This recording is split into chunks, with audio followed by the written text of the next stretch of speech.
Well, good morning, everyone, and welcome to another episode of Rethinking Freedom.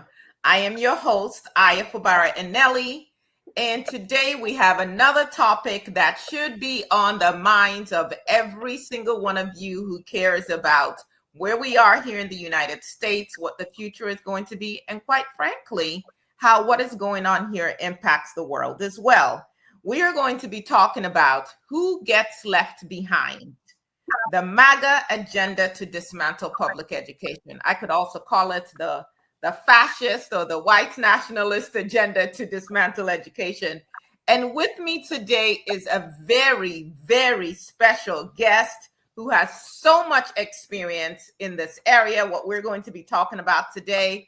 I'm going to start off by introducing him, and I'm going to make it quick so you can actually hear from the man himself. I consider him a legend. I'm talking of none other than Mr. Llorens, and he is the Illinois Education Association president. He was born and raised on the south side of Chicago. And I know for some of you who are from Chicago, that is incredibly important that he identifies the south side. He may go into that in further detail. He attended Chicago public schools. He also graduated from the University of Illinois at Champaign-Urbana. I lived not too far from there when I lived in Danville, Illinois. And he has a Bachelor of Science degree in mathematics education. He's also got a master's in curriculum and instruction from the National Louis University. He's a married father of 3 children. He taught high school mathematics at Thornridge High School for over 30 years and also coached track and cross country during this time. I was not that awesome at track, but I was pretty good at cross country, but probably didn't have a great enough coach as he. He's the founder of the Ethnic Minority Emerging Leadership Training, or EMELT as it is called. He's the former IEA Secretary Treasurer and Vice President also of the IEA, and previously served as a member of the National Education Association Board of Directors. He's also currently a commissioner on the Governor's Commission to Eliminate Poverty and Economic Insecurity. Welcome to Rethinking Freedom, sir.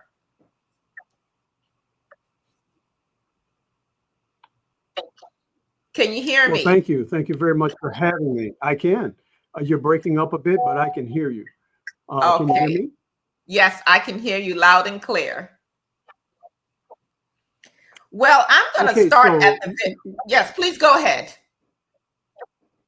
I was just going to say, where do you want to start this audacious enterprise? Well, how about we start with the history of the United States Department of Education? Because I don't think that some people know, many of us don't know what the history is and what the importance is of this department and why any threat to it should be something that we're all concerned about.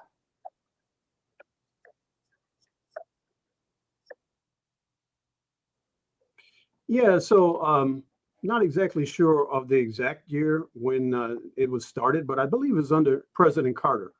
Yes. And before that time, a piece of the concern was that all students in all states were not receiving what they had coming. And so in order to have a shield against that, the Department of Ed had, attorneys that would enforce civil rights violations, et cetera, et cetera.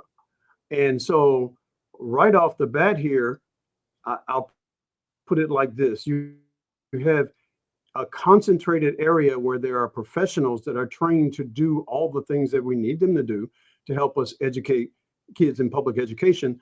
And they're going to take the control away from them and put them in the hands of very questionable folk. I don't know what their qualifications are, but in some cases, as we've seen in this administration, qualifications don't seem to matter that much, but they matter a lot to us. And I'm sure they matter to the parents. And parents all want what's best for their kids. They all do.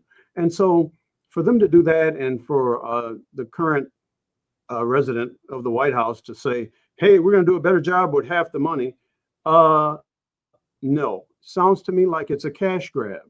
Any place that you think there's a bunch of money, and I'm talking about in B's and T's, billions and trillions, looks like those are the places you're trying to exploit.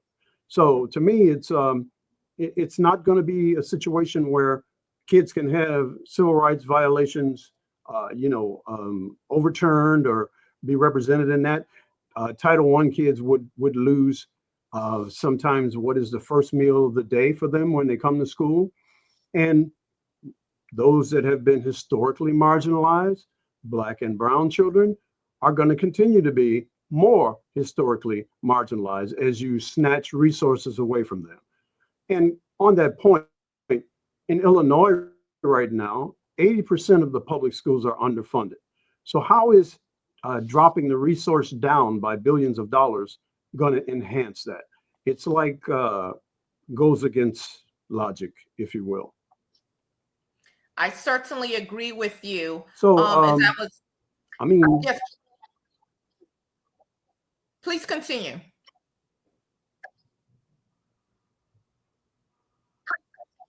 oh, okay. I just, there's so many precursors to this thought. Um, just when the president said that, when I was doing that CNN thing I told you that I did last week, I said I reject the basic premise, because the basic premise makes no sense to me. If you're going to provide a great public education for all kids, the only entity that I know that even tries to do that is what we're doing in public education. If you're in a charter school, you take who you want. If you're in public school, whoever comes to the door, we take them all. So, to wipe away that support, what you're doing is wiping out access to the American dream, and kids will lose opportunity, lose hope, if you will. The hope of doing better than your parents did, the hope of moving up in society, it kind of wipes it out. And so if we go back to the whole thought about Heather McGhee's book, The Sum of Us, racism hurts us all. And this thing that you're doing with the Department of Ed is going to hurt urban kids, suburban kids, and rural kids. In other words, all kids are going to be impacted by this. And if you're only concerned with a few, that's not what's happening in public education. If you go back to Brown versus Board of Education, right, in 1954, um, Heather McGhee kind of said access to the American dream was something that there was not a scarcity. There was an abundance until the passage of the Civil Rights Act. Then all of a sudden, okay, we have a limited pie here. We don't have enough for everyone. I wonder who that everyone included that didn't include before the passage of the Civil Rights Act. I'm just going to pose the question and leave it hanging there because I think it's obvious.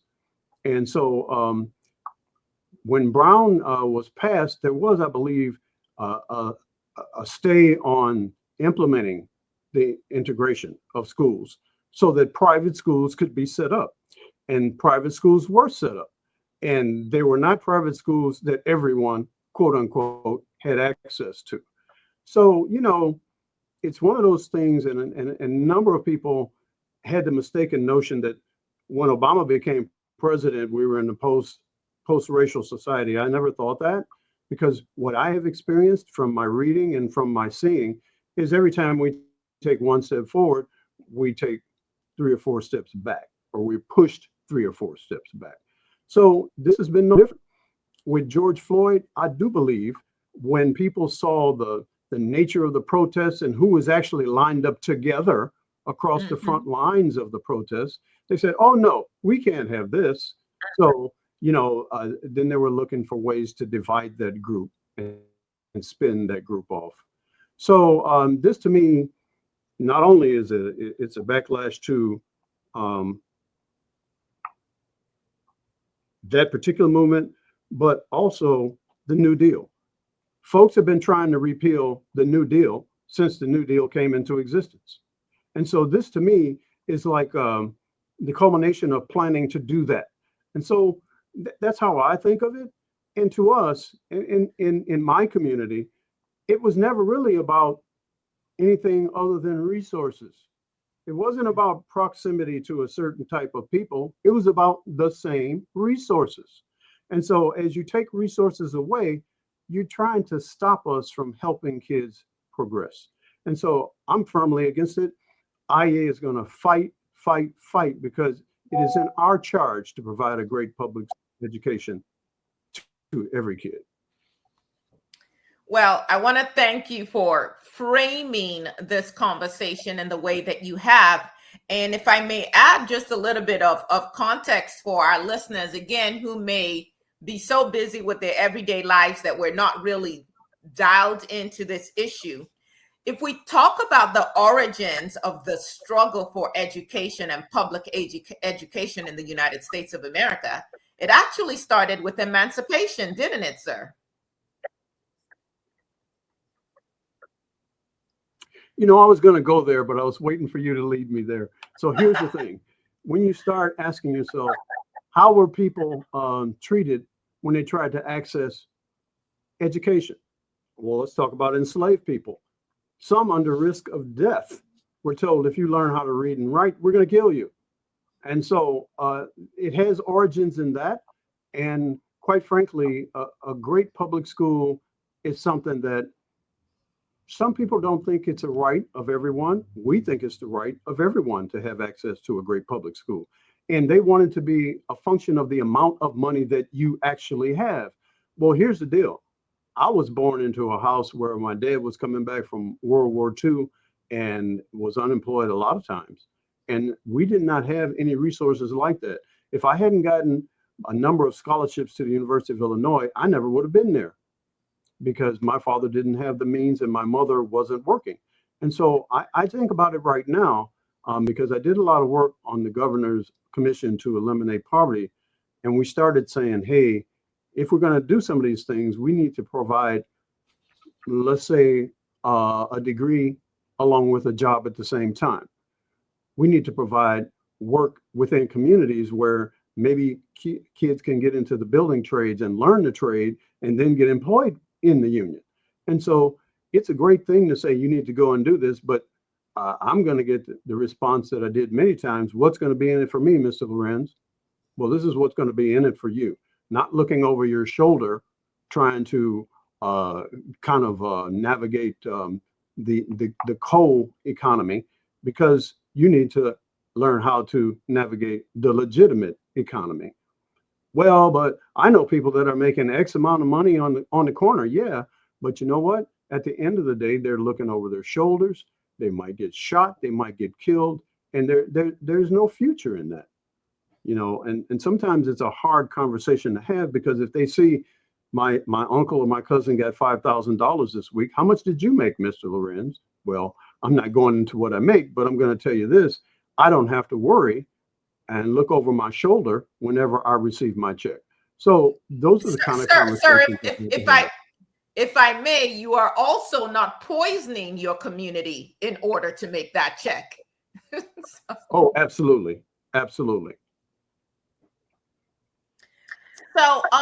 So in my research, just looking at the Freedmen's Bureau, which was was created back in 1865. It just had a very short run because, like you said, anytime we're making progress, we get pushed back.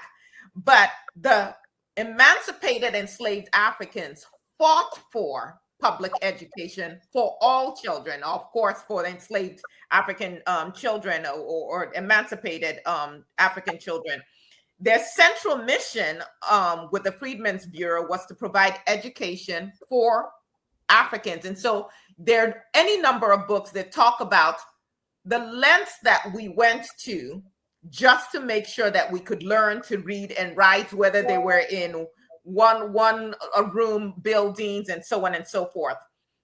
Over 4,000 schools were built and staffed with both Black and white teachers during this time, educating over 250,000 formerly enslaved people. which was truly an act of resistance in a nation that obviously was and continues to remain deeply racist. Of course, they faced great opposition as well, with the KKK burning down schools, assaulting teachers. But as W.E.B. Du Bois wrote, the right to learn is almost the same as the right to live. Because as you pointed out, without an education, you really, in a society such as this and across the globe, truly do not have a means to any kind of life with dignity. And so we see that although this was the start, that in terms of education, it was largely decentralized, and different communities in different states handled it in whatever ways they wanted to. And of course, we know that at the state levels, particularly in those former slave states, that the goal was not to provide a pathway to what we call the pursuit of liberty in this country. And so then you saw several federal initiatives that were instituted. We had the Moral Acts that created the land grant colleges, like Ohio State University, where I went to school, which excluded Black people, by the way. We had the GI Bill in 1944, which opened doors for many veterans, white veterans, but not equally for Black veterans. And then, like you pointed out, we had Brown v. Board of Education. And you were absolutely right in saying that the U.S. Department of Education was opened under Jimmy Carter. It became operational actually on May 4th, 1980. And the mission was to promote student achievement and preparation for global competitiveness by fostering educational excellence and ensuring equal access. So with some of the threats that are coming down now, and some of them are not new, but for any of our listeners who have not heard of Project 2025, I strongly encourage you to go and download that document. I have a printed out copy of it up on my shelf here, read all 920 some pages of it, because it's really the playbook that this MAGA administration is implementing to take us back to a time when people like you and I had no rights that had to be respected by a white man in this country. And if we don't understand the playbook, we may miss out on what's going on now and how to resist it. And according to the Heritage Foundation and those tracking this, they have implemented about 60% of what they laid out in that Project 2025 book in just 6 months of I call him the felon in chief, in the felon in chief's second term as president. So what do you see as, if you can speak to the specific ways that this dismantling of the U.S. Department of Education will impact communities? You mentioned Title I. Some people don't know what that means. There are many people who right now who have children who have special education needs. They get IEPs. They don't understand what legislation actually requires public schools to provide for the needs of their kids in a way that private schools don't have to. Can you talk a little bit about the nuts and bolts of what this is going to mean for communities? Yeah, so right off the bat, we are looking at a possible loss of 188,000 teachers. And in Illinois, 90 to 95% of the students attend public schools, right? And so, as I stated earlier, this is going to impact all students. And what we need to understand, how's it going to impact? Well, larger class sizes, teachers losing jobs, schools closing, lack of resources. Public schools are already underfunded. They're going to become more underfunded. And Illinois has joined along with 24 other states in filing suit to release the money that was already promised. So, you know, you're asking certain states to come up with billions and billions of dollars that they weren't anticipating doing. And what I've seen, and I'll use this phrase, I think it kind of applies here: last hired, first fired. And so if you are now, as a Black or brown student, receiving support, you can expect some of that support to evaporate with the loss of resource. And then you won't have a kid with a handicapping condition getting the exact thing they need to thrive. You won't have a student that needs free and reduced lunch getting food, which they all need before they can learn. I know that when kids came to my Algebra 2 class, if they were hungry, we had to give them a little snack because nobody's going to concentrate on food when they're hungry. So all of these things, again, most of us were not born rich. All of those things impact. And so I would say that what we have to do is make sure that we tell our communities, this is the truth of what this impact is going to have on you. This is what actually is going to go on.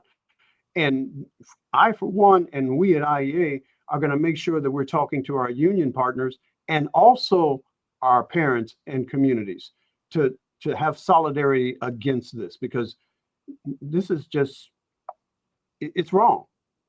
And we know things being wrong don't seem to matter to some, but they sure matter to us, especially when it comes to our kids. So it's the loss of possibility. It's the loss of, I don't know. How do you say, if I'm born in a very poor community, if I don't have any hope to move up and out, we wind up with a number of folks going into areas that wind up finding them incarcerated. And in some cases, incarcerated for things that others have done and only got a slap on the wrist. So there's nothing fair about this system. And the system is producing exactly what it was designed to produce. When I was younger, I was thinking, hey, if they only knew what was going on, they would know it was wrong and they would fix it. And oh my God, as I got a little bit wiser and older, I started to understand they know exactly what they're doing. And we should, I think that that's such an important point, because this is not ignorance. This is actually by design. And of course, as we talk about by design, we can look at the fact that the United States of America, the last statistics that I saw, has about 5% of the world's population, but 20% of the world's incarcerated people, so the prisoners.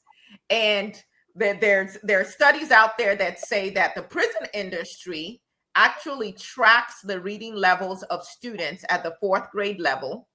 And based on what those reading levels are, it dictates where and how many prisons, additional prisons, they feel like they need to have in place. And so there are true consequences for this issue. Of course, we know that with Project 20, well, let me backtrack a little bit. You were talking about the jobs that will be lost. You were talking about the impact on class sizes in schools. I'm in Texas, and my local school district that serves about 44,000 students is currently, our school board is currently discussing what schools will need to be closed, discussing how to increase class sizes in the schools that are open, and actually what cuts will have to be made to different programs that they offer. And as you can imagine, it's always the most vulnerable that get hit the hardest. When Brown v. Board of Education, like you identified, we weren't seeking proximity to whiteness. We were seeking access to resources. But what happened with the desegregation of schools was that Black teachers were roundly dismissed. So there's a book by Leslie Fenwick called Jim Crow's Pink Slip that chronicles the mass firing of Black educators who, when their students were absorbed into these white schools, they didn't have a place. They were summarily dismissed and had to find other ways to make a living. And so what we see today with Project 2025 and this new round of attacks, of course, we see the dismantling of what they consider DEI programs, diversity, equity, inclusion. Why anyone in their right mind will be against equity and inclusion is something that people should ask themselves across the world. If we just think about biodiversity, do you not want diversity? Of course, we see threats to Black history and any kind of critical curriculum that accurately shares our history. And those who don't know their history are bound to repeat it. We see threats to defund HBCUs. We see the replacement of educators and even curriculum with faith-based so-called patriotic, ideology. Of course, we see the rollback of the civil rights enforcement, which was one of the reasons that the U.S. Department of Education was created. In my community, there was an article in our paper where they interviewed 3 local superintendents in the area and asked them what they thought about the U.S. Department of Education being dismantled. And they said, oh, they don't think it's a problem. I thought that was rather ignorant on their part to be educators at that level and not to understand that it took this federal oversight to begin to try to address equity in education, which of course we've never attained. What are your thoughts on any of this?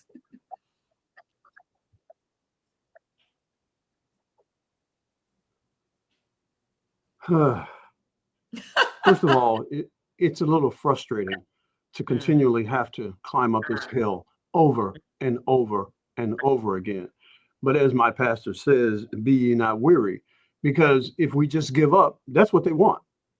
We have to continue to fight and resist this. And we have no other choice. Our kids are depending on us to provide them with a way up and out. And so we don't really have much of a choice in this. And so it just keeps hitting me, the unfairness of it all. And when you start as as you said, head felon in chief, and try to discredit Harvard and all of those other institutions of learning so that anyone that comes out of there doesn't really have credibility because they're no better than me. That's academic elitism. You can use that as a cover. But the other thing that I want to say here is, in whose interest is it not to have an educated populace? Well, let's talk about that. Racism has been used perennially as a shield to hide billionaires and what they're trying to do. This is really a class war, and racism is a convenient tool for them because so many people got a little bit. Okay, you've been promoted to overseer, but you still don't have the rights of the owner, but you think you've got a lot going on because now you're the overseer, but you really don't. And so at the end of the day, all of that is still in play. It's all in play.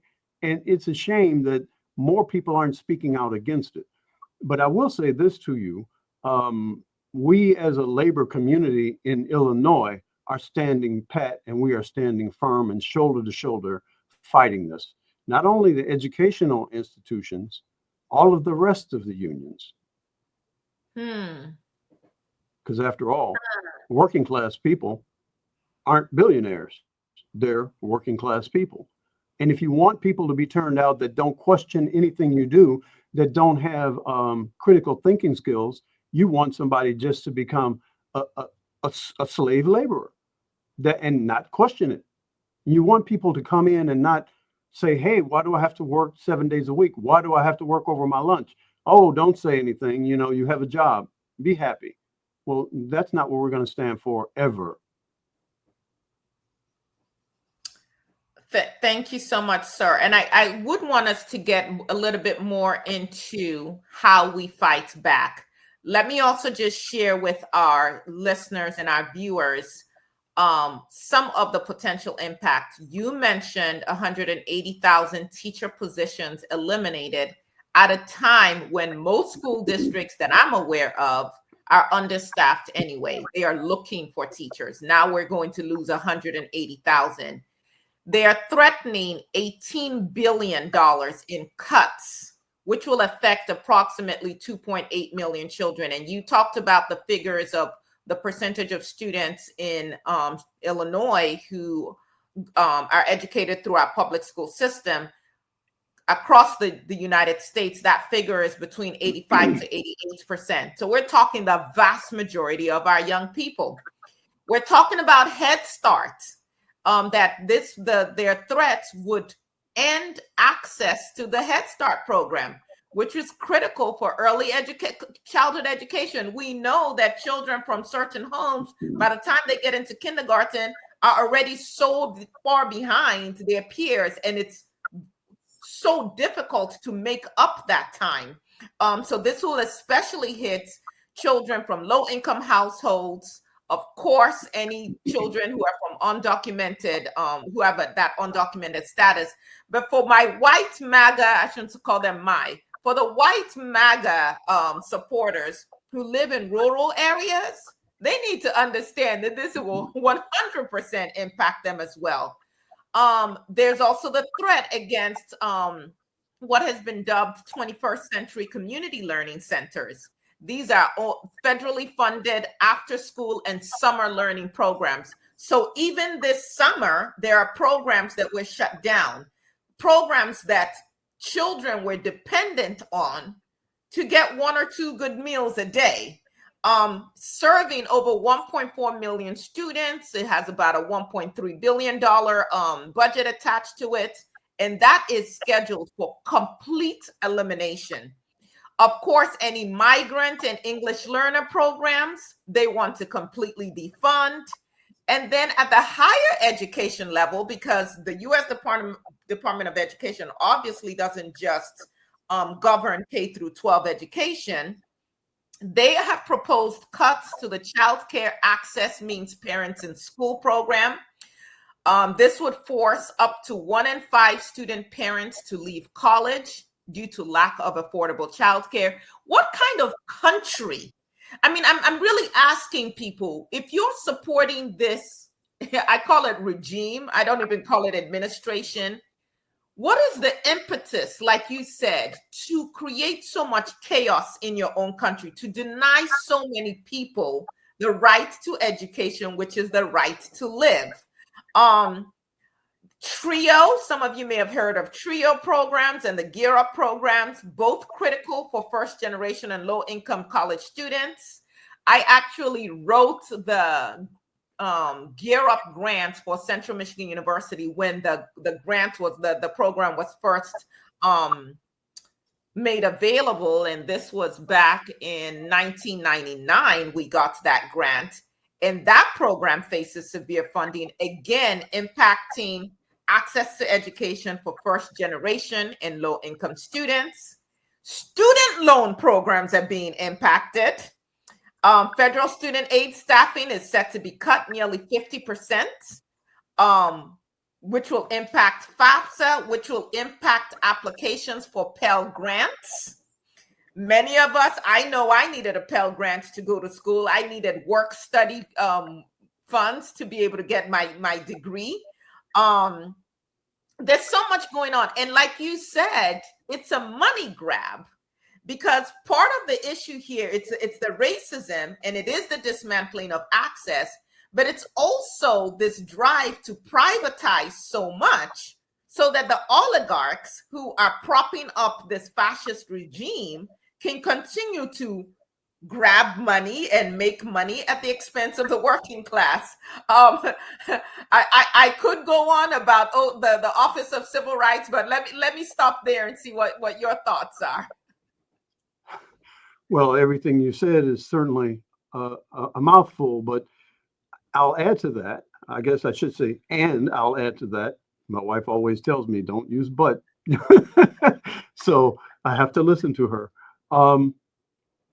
Districts are, like you mentioned about the one in Texas where you are, preemptively anticipating what next out of DC and cutting positions in advance, because that's what directors of business services do.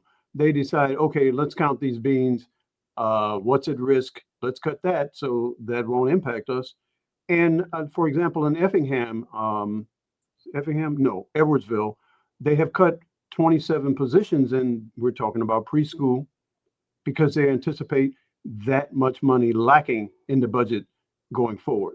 And so this preemptive compliance is something that, a lot of these things are having a chilling effect on a number of things, like who's going to go into public education, who's going to be with a class. In the largest class I've ever taught, to be honest, is 113.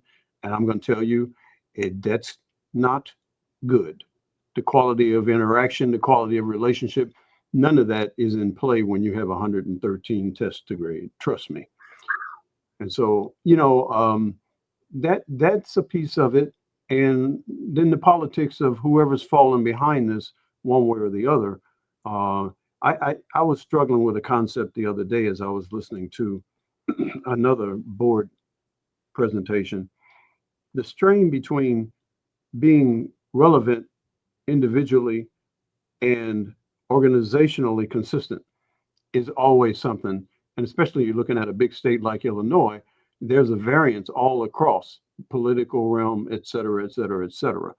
And so, but again, if we tell people consistently, this is going to hurt you and me, there's a sweet spot here that unfortunately we're both sharing. We need to stop this. It's not working in your interest either. And so I just think that we have to continually make that. And as much as I don't agree, I do believe we have to figure out ways to communicate with everyone on this. We need to pull some of those folks into our camp, because now some of them we know you're not going to reach them, but it shouldn't be. It's like when I start talking about equity, when I go to certain parts of the state, I might shift to fairness and justice, and nobody's going to complain about that. For some reason, they think equity is a trigger word, and I'm not for equity. I'm not. You're not for fairness. Then what are you talking about? Do you really understand the definition of equity? And so then we get into that conversation. So that's a piece of what I'm reacting to what you said that way. So, what would be some of the mechanisms that we should employ or that you're already employing to educate our communities and to get them to be actively engaged? How do we educate them? How do we provide space or encourage them to create space to actively engage? What does that look like? Well, I think it's going to look different in different communities. But here's a for instance. Maybe you go to the local Starbucks and have a meeting with community members and explain this. It's an organizing thing that we have to do at the ground level. And so whatever those mechanisms, those inroads happen to be, we need to figure out what they are before we run in and decide, hey, we got to, oh my God. Anyway, I was distracted because the NEA president is on the phone. But anyway, yeah, there's just so much. There's so much.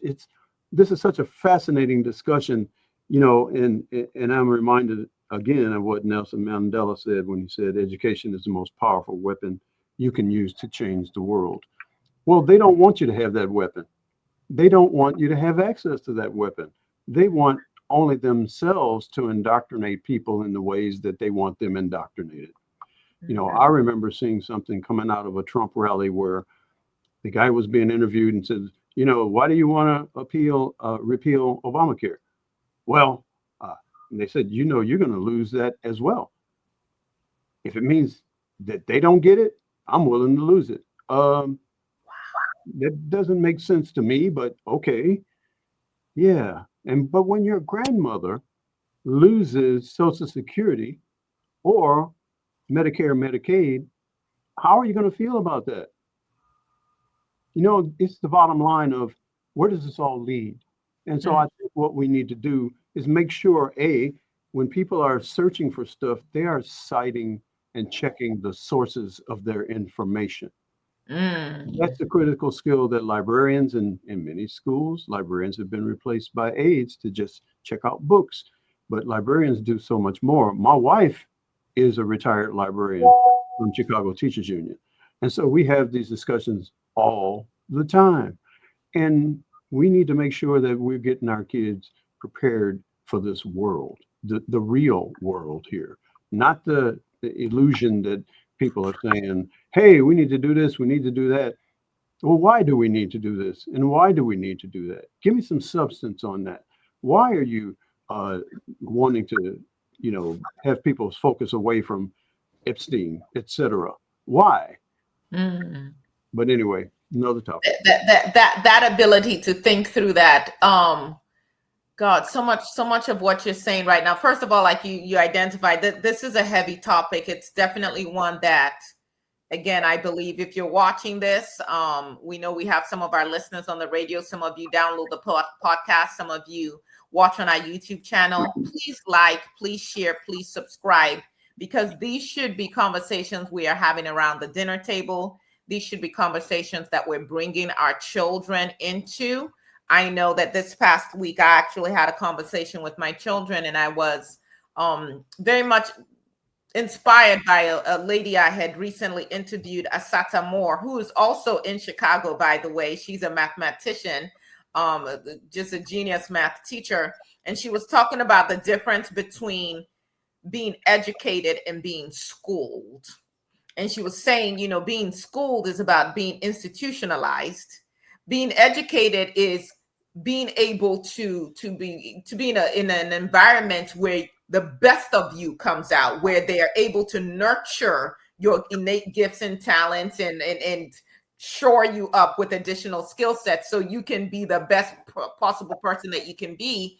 And she was saying that to a large degree, the curriculum that we have and the way our education system is currently set up for Black kids in particular is not to educate us. It is to institutionalize us. And so anyway, back to my conversation with my children, I was just trying to impress upon them the importance of going beyond what even their schools require of them.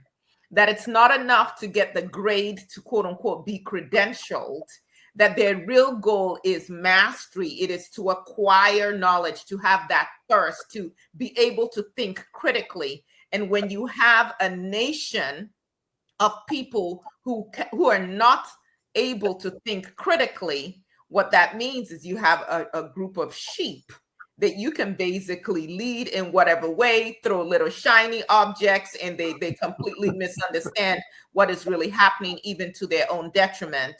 I also want to point out again for our listeners who are, who are still like, I'm not really sure this impacts me. Look up, because we don't have to spoon feed you everything.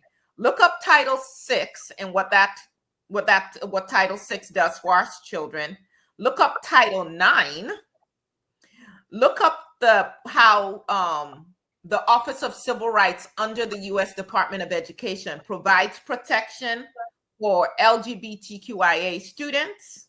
Look at the protections they provide for disabled students, and any of us can have a disabled child or can have a child who becomes disabled.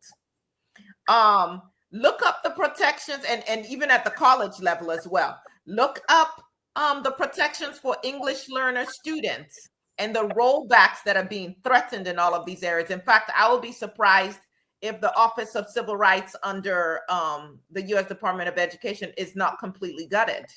Because right now we see what is happening with the Civil Rights Division, where they are, rolling back every decision that was made under Obama and Biden, and basically going back to Plessy v. Ferguson, if you will. And this Supreme Court is willing to let them do that. Again, if there are points that we're bringing up and you are not aware of what we're talking about, come to the YouTube channel, press pause, take notes, and educate yourself so that you can truly join the resistance on this. Anything else that you would like to share in this work that you're doing and in this fight for this generation at this time? I'm so glad you asked that question, because yes, there is. Reg Weaver, who I know is a friend of the both of us, was one of my mentors. And early on, when I was on the NEA board of directors and he was the president of NEA, we went to something called Education International. First in Berlin, I think it was 11, and before that it was 05 or 06. And I started running into people that they belonged to the Indigenous Peoples Caucus. And it started to open my eyes when I realized, it's kind of coincidental that all the people that are subjugated around the world are people of color. And so, I started talking to these people and realizing they have the same problems that we do, but the way in which they are pushed back upon, the degree of severity is much higher. For example, someone would become in the Philippines president of a union, and suddenly he would be disappeared, if you will. Same thing in India, and they would say the tigers got them or whatever, But the point is, there's always the only way somebody can dominate, they got to subjugate someone. And so we know who the popular people that they want to subjugate happen to be. And beyond it all, just open your eyes. There's such, as you said, there's such a difference between the accrual of knowledge and the attainment of wisdom. Quite frankly, they're not the same thing. And Jonathan Kozol was pointing it out years ago. He said, hey, they don't want an educated populace. They want, like you said, sheep. And so at the end of the day, just wake up, open your eyes, and figure out what's really going on, and cite the sources that you're listening to in your mind. Is this a credible source, or is this anybody that doesn't even know what they're talking about, or I don't know whether they know what they're talking about, and I'm taking it as gospel? So the first thing you got to do is understand where your information is coming from and vet that. So that's about it. When you talk about vetting where your information is coming from, and the fact that this particular administration does not believe in any kind of merit, looking at the person heading up the U.S. Department of Education, I was watching an interview of hers, and they were talking about AI, which she referred to as A1. And I happened to be watching it with my sons who were in high school. And they're like, wait a second, does she think she's in a steakhouse? She doesn't know what artificial intelligence is. She's calling it A1. And this is who the felon in chief and his MAGA supporters, these oligarchs and these white fascists, white nationalists, this is who they've decided to put over the U.S. Department of Education, someone who has zero experience, zero knowledge, and really whose only job is to come in and implement what the Heritage Foundation had already determined through Project 2025. Well, sir, we definitely always want to give people some action steps. As we are preparing for the next school year, I have a real deep concern for our teachers, for our educators, who many of them were already feeling overwhelmed. There's just been so much that has been put on them without adequate resources. And here again, they are about to face even more challenges.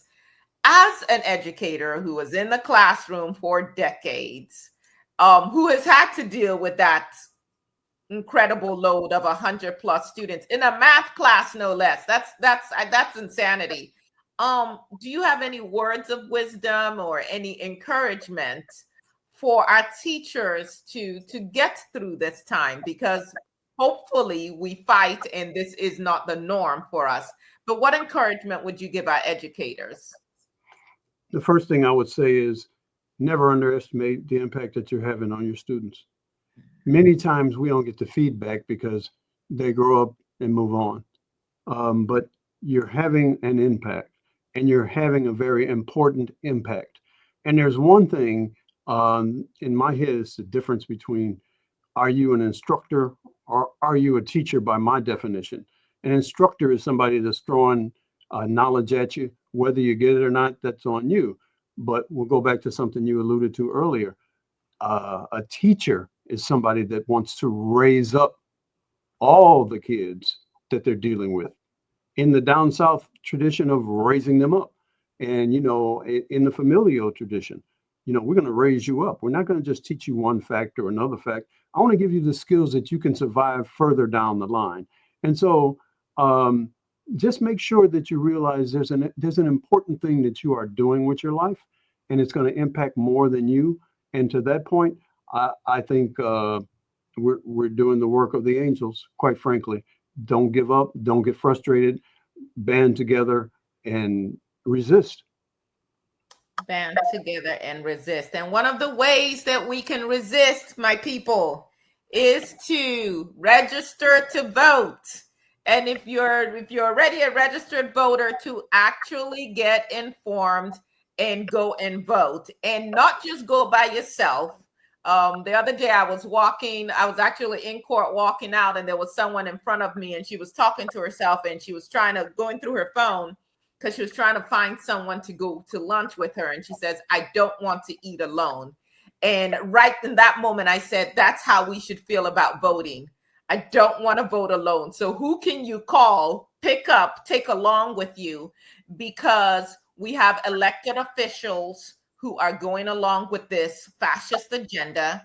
We have elected officials who are dismantling this U.S. Department of Education, either by wholeheartedly voting for something or by refusing to exercise the powers that they have. But we can push back using the vote, because if we don't vote, we might get to a point where we don't have the rights to vote, which is something else that they would like to do. Some of you may remember the felon in chief saying, hey, vote for me this last time and you will never have to vote again. And I remember just thinking, what in the world does that mean? Are people paying attention? I'm also going to share this, and then, sir, I'm going to give you the last word. Teachers, students, parents, I would say let's form some education defense circles at each school, looking at what are the policy changes, planning community teach-ins, being in control of educating our own communities. Local knowledge plus collective power can mobilize faster than top-down responses. No one is coming to save us. We don't need a Malcolm X or Martin Luther King, because what they do is they cut off the head. So we actually need grassroots and moving up. And so don't turn around and look for, well, who's going to do it? I hope somebody does it. You be the body and start where you can. When we look at the civil rights movement or the women's rights movement, it wasn't a majority of members of that group who fought. There were a core group of people. And then as they started to make impact, other people came along. So start where you can. I would say we also need to hold our local elected officials accountable. And if they are not making policies that help us, if they're hurting us, vote them out. That's what they understand. So demand clear public stances from school boards, from mayors, from state legislators on protecting education funding and curriculum freedom, because curriculum freedom is the other issue here with what they're doing with the Department of Education. You can plan coordinated teach-ins, like I've said, on education justice. There's a group out of Washington, D.C., and their name escapes me right now. But if you go to our YouTube channel, I'm going to find it and make sure I put it in there. But they are in the business of educating teachers on justice, social justice, and being visible in this work and doing the truth telling. Support and fund legal challenges. As an attorney, I know how expensive it is to fight in the courts. It's one of the reasons why the felon in chief has strong-armed so many law firms, major law firms, and made them bow down to him so that we have fewer options to fight. So whether it's the ACLU or any other entity that you can find that is trying to wage these battles in court, they need resources. You don't go to battle just completely empty-handed, right? So support groups like the SPLC, the NAACP Legal Defense Fund, the Education Law Center. Support organizations like the Illinois Education Association, particularly if their policies are in line with your values. Now, if you have an educational agency that's headed up by some MAGA folk, then oppose them. I would say, and this is going a little bit beyond the education realm, boycott and expose corporations that are lockstep with this administration. You see them funding them, so on and so forth, or individuals that you know, make them feel the pain of losing your support. And I could go on. Be there to protect teachers. When school boards come against teachers, when there are these trumped up charges against them to get progressive teachers out of the school districts, come and support them, because it's a very lonely road when you feel attacked by the powers that be. And if there's ever any opportunity for public comments on budget processes, take time off work if you can. Flood the comment zone. Go and testify in person. Protest in person, because that makes a big difference as well. So let me stop there and give you the last word, sir. Well, one of the things that you said struck me as very important. One, you need to hold elected officials accountable. Two, you need to play in school board elections. You need to get people that are thinking like you as a parent about what's important for kids, and you need to support them. The other thing that used to happen in the district where I used to work, I had a group of folks that were parents and teachers, because, teachers would go to the board meeting and they'd say a certain thing that administration didn't like, and then there would be reprisal, right? But parents go there and complain, and you work for them. They elect you. And so make sure you play in school board elections so that entities like Moms for Liberty doesn't come into your community and take over the education of your kids. So collective power and collective voice is much stronger than individual power and individual voice. So make sure you know that and have a collective around you. So those are the last things that I'm going to say. And I've really enjoyed talking to you. I really have. Sir, the pleasure is all mine. And of course, I would be remiss if I do not thank on air Mr. Reg Weaver, because he was the connection. And actually, I got connected to him through another friend of mine who is in Illinois as well. And once I put out, I said, I need to talk to someone knowledgeable about this area. She connected me to Reg Weaver, and within literally minutes, I would say under 5 minutes, he typed back and he said, I know exactly who you need to talk to. And he was right on the money. So thank you so much, sir, for the work that you're doing, the work you have done, the example you have set for my generation and beyond, and for showing us, modeling for us what this fight looks like long term. Thank you. And for your time today. Thank you so much. Well, you're more than welcome. Thank you, sir. Hopefully I get to meet you in person. Next time I'm in Illinois, I'll look you up. So you're in Chicago, right? I'm in Springfield now. You're in Springfield. Okay. Yeah. When was I in Springfield? Not too well. No, it has been a while. My son won a writing award, and they were giving the award ceremony was in Springfield, but that's been a little while. But every once in a while, I leave Texas so I can go breathe some cleaner air. Texans don't come for me. I'm just saying. Well, thank you very much, sir. And to all our listeners, our viewers, thank you so much for your support. Please like, please share, please subscribe, and leave a comment. Let us know what you're thinking. Thank you, sir. You're welcome.